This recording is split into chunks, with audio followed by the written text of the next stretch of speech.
HSC ২৬ শিক্ষার্থীরা একদমই এই ৫টা ভুল আজকে করবা না। আজকে তোমাদেরকে টোটাল ৫টা ভুল নিয়ে কথা বলবো। পরীক্ষার আগ মুহূর্তে একদমই করা যাবে না।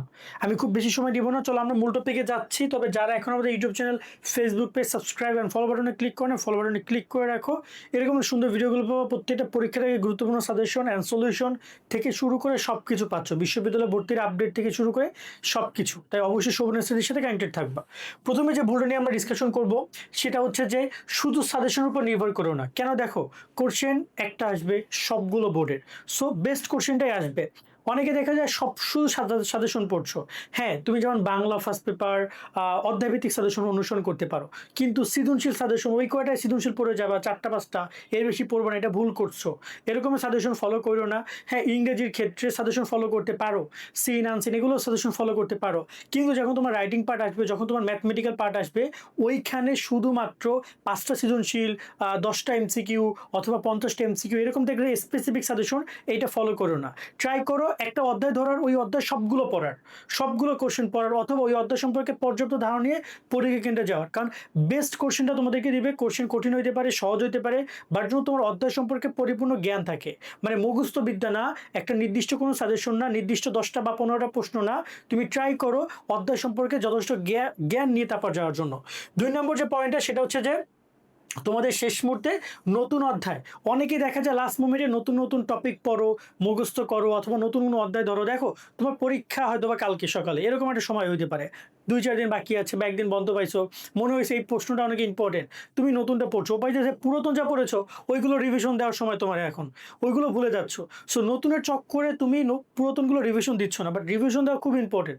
রিভিশন দেওয়ার পর যদি সময় পাও দেন তুমি নতুনটা ধরো, কিন্তু তার আগে ট্রাই করো আগে যেগুলো পড়েছো সেগুলো রিভিশন দেওয়ার। ঠিক আছে, নতুন কোনো কিছু শুরু করার আগে, কোনো অধ্যায়, কোনো টপিক, কোনো একটা বিষয় মুখস্থ করার আগে বা পড়ার আগে, আগে 10 বার ভেবে নিও যেটা গুরুত্বপূর্ণ কিনা, বা আমি আগের পড়াগুলো রিভিশন দিয়েছি কিনা। ঠিক আছে, এর পরবর্তীতে রয়েছে তোমাদের এখানে বিগত বছরের প্রশ্ন সমাধান না করা। দেখো বিগত বছরের প্রত্যেকটা বোর্ডের প্রশ্ন, যেহেতু তোমাদের এক বোর্ডের প্রশ্নের পরীক্ষা হচ্ছে, বা অন্যান্য বোর্ডগুলোও তো আছে, বা তোমাদের এখানে অনেকগুলো বোর্ড বিগত 24-25-এ অনেক কোশ্চেন ছিল। সো ট্রাই করে সেগুলো সলভ করার। কেন সলভ করে দেখো, বোর্ড কোশ্চেন কেমন আসবে সেটা বোর্ড কোশ্চেন সলভ করলে একমাত্র বুঝতে পারবা, কারণ ওই স্ট্যান্ডার্ডটা ওইভাবেই আসবে, গাইডের প্রশ্ন সলভ করলে হবে না। তো ট্রাই করো 25-24-এর কোশ্চেনগুলো যত পারো সলভ করার। এটা একদম যে তোমাকে লিখতে হবে, লিখে লিখে সলভ করতে হবে বা পড়তে হবে অনেকগুলো, তা না। তুমি একটু দেখে যাও কেমন কেমন কোশ্চেন এসেছিল, তোমার এখন টানা মাথায় থাকবেই যে আগামী আমি 1 ঘন্টা দেখবো বিগত সালের কোশ্চেনগুলো কেমন এসেছিল। ঠিক আছে, তখন তুমি খুব সিরিয়াসলি দেখতে পারবা, বুঝতে পারবে, এবং এই ক্যাটাগরি কোশ্চেনগুলো তোমাদের আসবে সেটা মাথায় ঢুকাই নিবা তোমরা। ওকে, 4 নম্বর যে পয়েন্টটা রয়েছে সেটা হচ্ছে যে শুধু পড়া কিন্তু লেখা অনুসরণ না করা। এটা সবচেয়ে গুরুত্বপূর্ণ পয়েন্ট। দেখো তোমাদের কিন্তু পরীক্ষার সময় একটা সিকিউর জন্য, যারা নর্মাল স্টুডেন্ট রয়েছে, যে সকল বিষয় ব্যবহারিক নাই, সেখানে তোমরা 21 মিনিট টাইম পাবা। আর সায়েন্সের শিক্ষার্থী যারা রয়েছে, তোমরা মোটামুটি একটা সিকিউর জন্য 35 মিনিটের মতো টাইম পাবা। এর মধ্যে তোমাকে একটা সিকে কমপ্লিট করতে হবে। এখন এগুলো প্র্যাকটিস করবে বাসায় বসে। তুমি যদি প্র্যাকটিস না করো, তুমি একটা সিকে লেখার কথা 21 মিনিটে, তুমি লিখছো 30 মিনিট বৈশা, মানে কি 9 মিনিট এক্সট্রা দিছো। এই 9 মিনিট কি করবে? 9 মিনিট কি তোমাকে টিচার বেশি দিবে না। কোনো একটা প্রশ্ন তখন তোমাকে খুবই ছোট করে লিখতে হচ্ছে। তাই টাইম ম্যানেজমেন্টগুলো শেখো এবং লেখার অনুসরণ করো।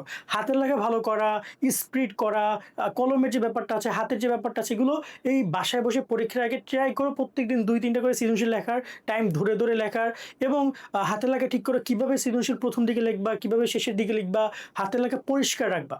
ভালো দরকার নাই, লেখার জন্য স্পষ্ট দেখা যায়, সেই বিষয়গুলো খেয়াল রাখবে তোমরা।